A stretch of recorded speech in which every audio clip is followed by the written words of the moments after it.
Un cordial saludo para todos en este momento, participando en este encuentro de divulgación científica, Conectando Saberes de la Revista Latinoamericana de Ciencias Sociales y Humanidades.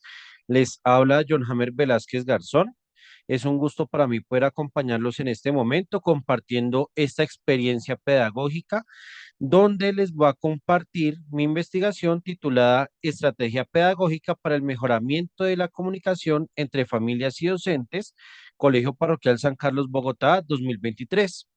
Este trabajo está dedicado especialmente a la familia Velázquez Garzón, a la comunidad educativa del Colegio Parroquial San Carlos SEA en Bogotá, a todos los docentes de la Fundación Universitaria Unimonserrate, a todos mis amigos y mis benefactores.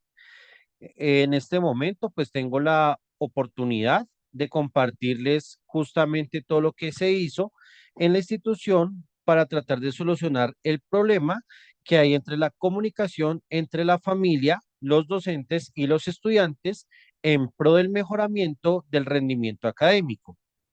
Esta investigación está inscrita en la línea de investigación Sujetos, Contextos y Diversidades Educativas y en la sublínea de investigación Educación Inclusiva. El tema de investigación es encontrar cómo la familia se puede interrelacionar mejor con el colegio para promover un rendimiento académico en estudiantes que oscilan entre los 10 y los 12 años del Colegio Parroquial San Carlos en el bienio 2022 y 2023. Para ello se aplicó la siguiente metodología. Primero, partiendo del paradigma que es transformador crítico social en la medida que se busca transformar una realidad social desde dentro. En este caso, desde la interacción que hay entre los padres de familia, los docentes y los estudiantes del colegio. En ese sentido, mi rol como investigador fue justamente el de asumir el método de investigación-acción participativa con alcance y diseño, ya que según se ha visto, es importante que el investigador esté en el contexto, esté inserto, pero que también la población tenga voz y participación en lo que se alcanza a realizar. Por ello, el enfoque es mixto en la medida que se utilizan técnicas tanto cualitativas como cuantitativas. En ese sentido, se toman datos estadísticos, pero también lo que es la observación y la descripción de la población. Cuando hablamos de la población, estamos hablando de los estudiantes, de los docentes y las familias que hacen parte del Colegio Parroquial San Carlos.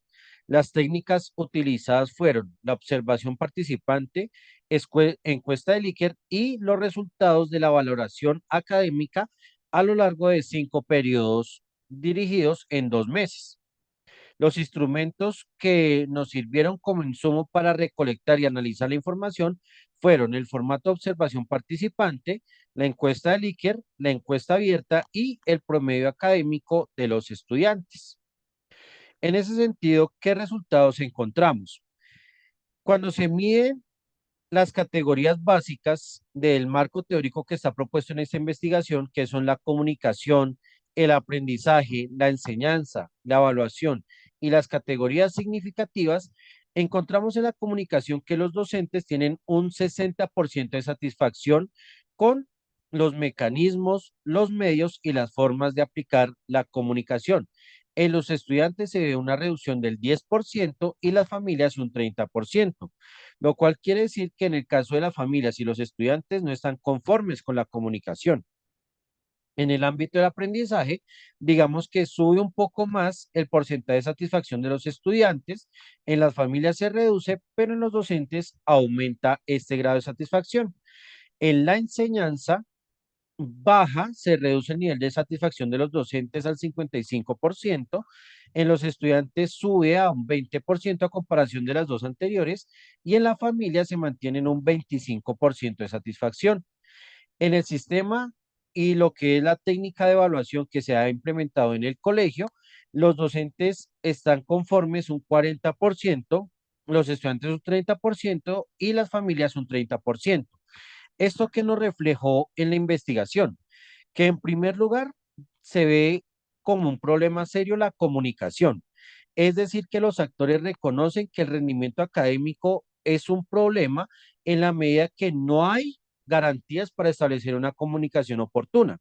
En un segundo momento, las dinámicas de aprendizaje no están siendo bien contextualizadas, por lo que es importante detectar allí que hay esfuerzos, pero son insuficientes. En la enseñanza, obviamente la reducción se notó bastante en la medida que se tienen en cuenta los tiempos de enseñanza, se tienen en cuenta las metodologías, aunque se trabaja la enseñanza para la comprensión, esto no resulta suficiente para las familias y para los estudiantes. Y en el caso de la evaluación, sí fue constante cómo los docentes, estudiantes y familias manifestaron que se debería mejorar un nuevo sistema de evaluación que sea proporcional al contexto y a las capacidades de los estudiantes. Por eso las categorías significativas de esta investigación fueron la comunicación, en la medida que se reconoce que el rendimiento académico puede mejorar siempre y cuando haya comunicación. La asertividad como esa capacidad para saber interactuar con la otra persona, pero también para desarrollar unos mecanismos que sean favorables para todos, no solamente para estudiantes, sino también para familias y para docentes. Pero también es importante mirar el tiempo, con qué tiempo se está planeando la clase, con qué tiempo se está evaluando, con qué tiempo se está preparando la evaluación, con qué tiempo las familias, digamos, dedican su ser a sus hijos. En ese sentido, cuando miramos y comparamos con el resultado de la observación, se denota que evidentemente se requiere mejorar la comunicación. Esto quiere decir que aunque haya una buena comunicación de algunos docentes, sin embargo, hace falta un mismo criterio y un mismo sentir para todos. Asertividad al momento de asumir los roles de cada uno, pero también se reconoce como válido lo que es la disposición de cada uno de los actores. Por eso, como discusión y como resultado de esta investigación, surge y se crea la estrategia pedagógica BEGI para mejorar la interrelación entre padres de familia, estudiantes y docentes. ¿Por qué BEGI? Porque son las iniciales de voluntad, empatía, guía e implementación. Cuando hablamos de la voluntad, hablamos de un aprender a querer. La comunicación parte del querer al otro, parte de un querer hacia una motivación en concreto, que en este caso nos referimos al aprendizaje, a la enseñanza y a la evaluación.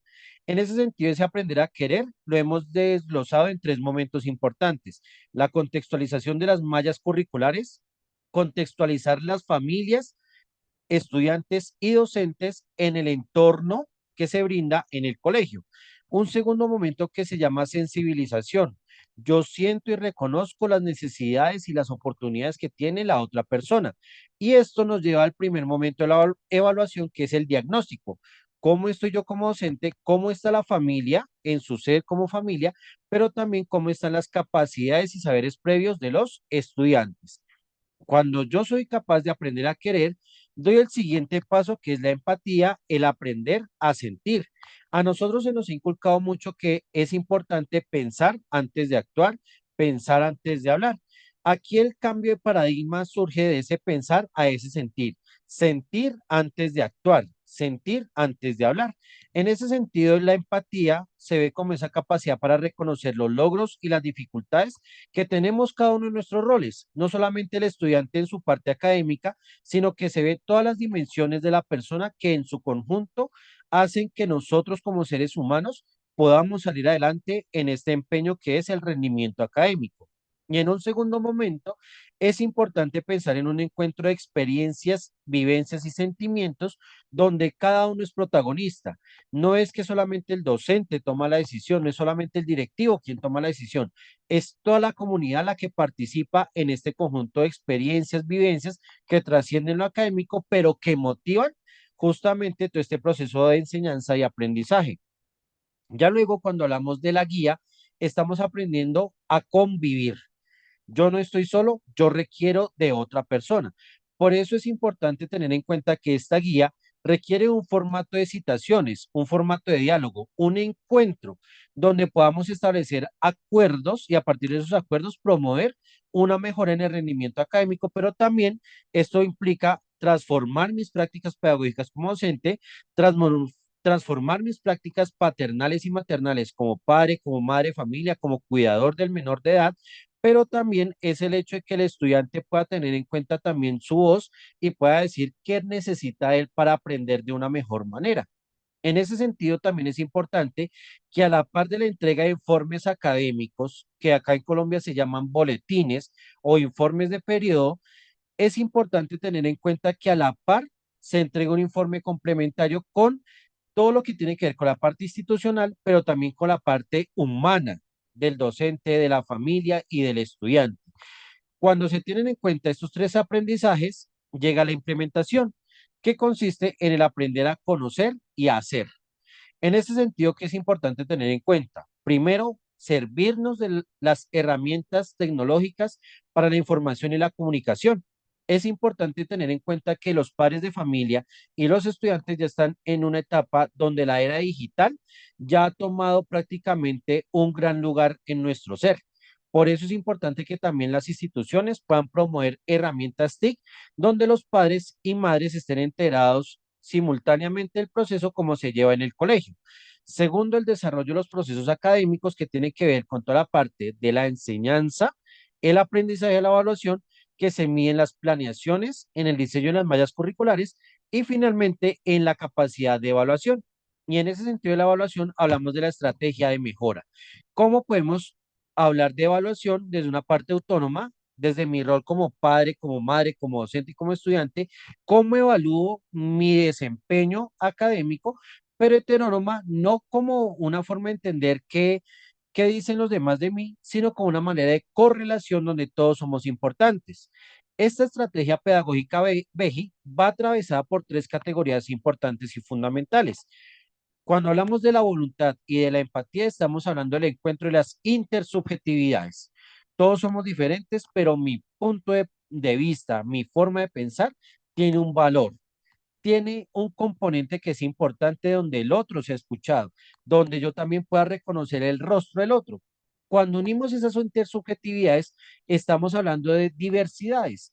Y lo hablamos en el sentido de diversidades porque las diferencias son las que nos permiten construirnos, salir adelante, poder motivar una mejor sociedad. Y en ese sentido, cuando las intersubjetividades y las diversidades se suman, nos da como resultado las comunidades de aprendizaje, entendiéndolas en este contexto de investigación como una comunidad que pone todo su empeño en dejarse guiar e implementar todo aquello necesario para mejorar el rendimiento académico. En ese sentido, como conclusión, ¿qué podríamos decir? Que primero, el bajo rendimiento académico se debe a una descontextualización de la enseñanza. Es importante que nosotros aterricemos nuestra transposición didáctica del saber al contexto de nuestros estudiantes, al contexto de vida de los estudiantes, que seamos capaces de entender qué hay en el estudiante, qué hay en la familia, pero también qué hay en mí como docente, como profesor. Segundo, es importante el acompañamiento familiar. Y este acompañamiento familiar no se reduce solamente a revisar cuadernos o preguntar qué se hizo en el día. Es importante también reconocer cómo se sintió el estudiante, qué pasó a lo largo de la jornada, cómo fue su dinámica social, pero también cómo esa persona se siente feliz o se puede sentir frustrada, porque muchas veces pasa que el bajo rendimiento académico se debe a una falta de motivación. Y en esa dinámica también es importante reconocer que es ausente la preparación del proceso de aprendizaje. Nosotros como padres, como madres, como estudiantes, tenemos que también anticiparnos a lo que nos va a brindar el docente. Por eso es importante que nosotros sepamos reconocer cómo estamos aprendiendo, qué nos favorece para aprender, pero también cómo podemos articular ese escenario educativo en comunión y en una conjunción de funciones con el docente. En un segundo momento, una segunda conclusión, podríamos hablar de la necesidad de inclusión en la participación familiar y en la construcción curricular. Esto es un paso que debemos dar todos, no con miedo, porque a veces nos da miedo escuchar otras voces, nos da miedo reconocer que de pronto alguien nos diga algo que está mal. Es importante incluir a la familia en todo este proceso. La familia no se reduce solamente a asistir a reuniones, a asistir a talleres y a pagar la pensión. La familia también tiene mucho que decirle a la escuela. La familia tiene también mucho que aportar a la escuela. Por eso es importante incluirlas. Y hablamos de incluirlas porque tristemente se está dando una exclusión de la familia, como a veces ciertos modelos tipologías familiares en algunos ambientes educativos están quedando marginados por un prejuicio o por un precondicionamiento que no tiene nada que ver con la parte académica. Por eso es importante incluir a la familia en este sentido. Y la tercera conclusión a la cual llegamos en esta investigación es la diversificación curricular. Cómo desde el apoyo tecnológico, desde la contextualización de los saberes y las estrategias y la aplicación de esta estrategia VEGI, podemos promover un diseño curricular que sea pertinente para nuestros tiempos, pero lo más importante, que no es fijo, sino que va cambiando de acuerdo a las exigencias de la población. Les habló John Hammer Velázquez Garzón, candidato a magíster en educación desde y para las diversidades de la Fundación Universitario Ni Monserrate. Aquí están mis correos. Muchas gracias a todos por su atención y espero que nos podamos encontrar en una próxima oportunidad. Mil gracias a la organización que nos permite este congreso y a todos ustedes por permitirme compartir este aprendizaje. Muy amables.